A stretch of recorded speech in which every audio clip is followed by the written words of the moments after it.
I wanted to bring art into the daily life of my company. In the mid-90s, I said to myself, I mean, I'm a journalist. I'm living in today's environment. I have to question today's questions. I have to find answers. So I should try to start to collect contemporary art. I'm Michael Ringier. I'm a trained journalist and then a publisher and chairman of Ringier AG, which is a very old traditional publishing company. You know, the relationship between the word and the image is a very long one. But before there was newspapers, there were people telling stories on the street, showing images, and a lot of the communication in media comes from that tradition. My name is Beatrix. I am currently the director of the Hartwig Art Foundation, but have worked with the Ringier collection from 1995 to 2014. Definitely the idea was to collect contemporary with the time the collection is supposed to live in.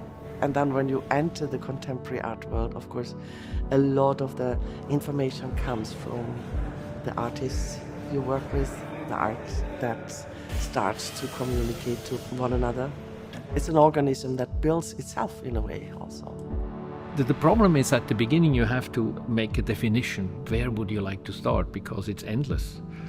So we said, let's try to focus on artists who are using the same ingredients we are using as publishers. That means photo and text.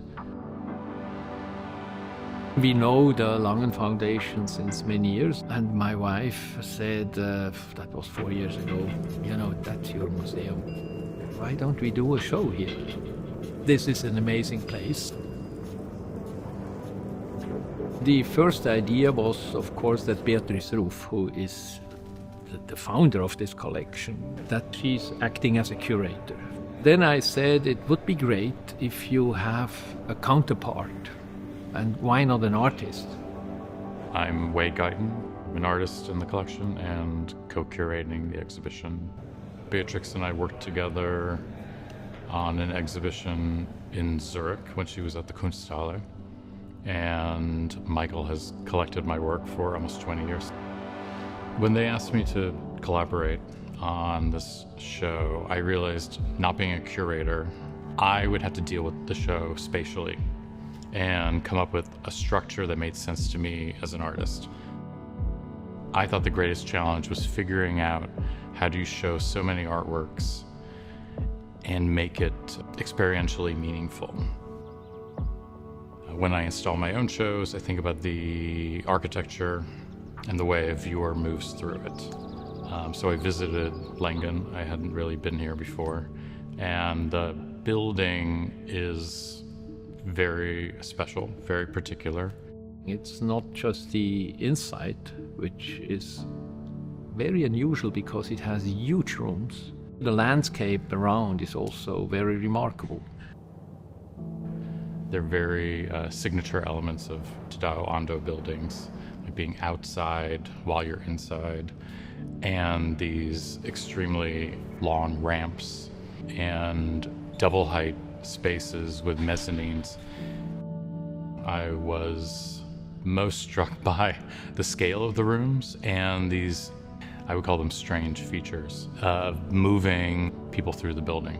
And I realized that we had to install the works in some way that engaged with these very unusual features of the building. I think it's a perfect place to do such a show. We kind of intentionally choose a fully boring title.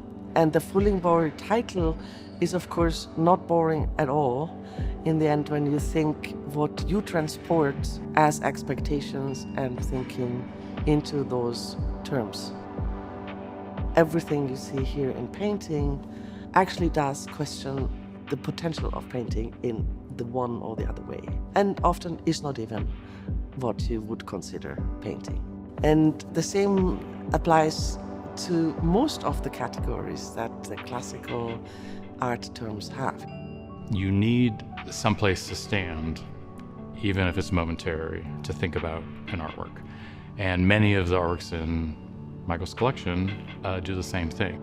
There are a lot of photographs that questioned the history of photography, or even questioned their own status as a photograph.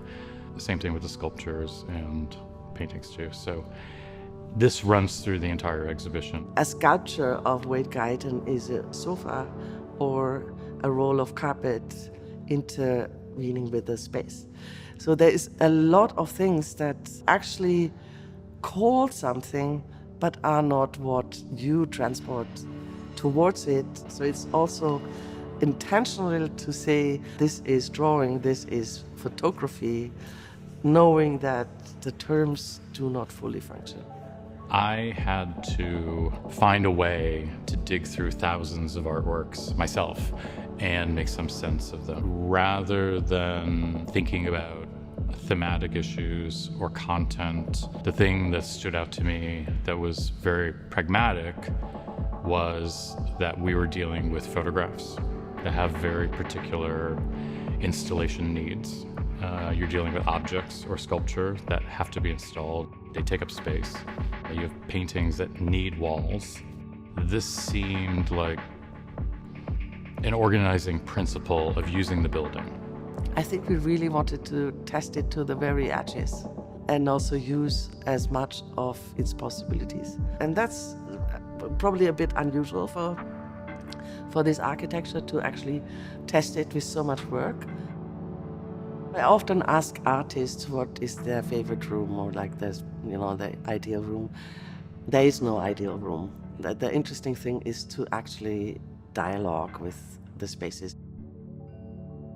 I took this element of my work that I used in another museum in Naples, the blue carpeting, and decided to make a temporary sculpture intervention into this space. This is what's kind of unusual about my position here, because I'm curating but also creating. I'm making an artwork that will be part of the show but is clearly doing it a service. The vitrines are doing the same kind of work. They were actually shown in Zurich with the black and white painting that's in the same room, in the Japan room, in Zurich in 2013. So I thought maybe we should bring these vitrines into the space, and rather than having my drawings in the vitrines, I would put Michael's drawings in the vitrines. For me, the big advantage of contemporary art is that you get to know the artist. And with some artists, we have established a kind of friendship. And that creates a much closer relationship also to the artworks. I mean, I think you need a lot of time to see this show. Someone was saying there are over 500 works. I haven't counted, and I think there's like 120 artists. So it's a massive show.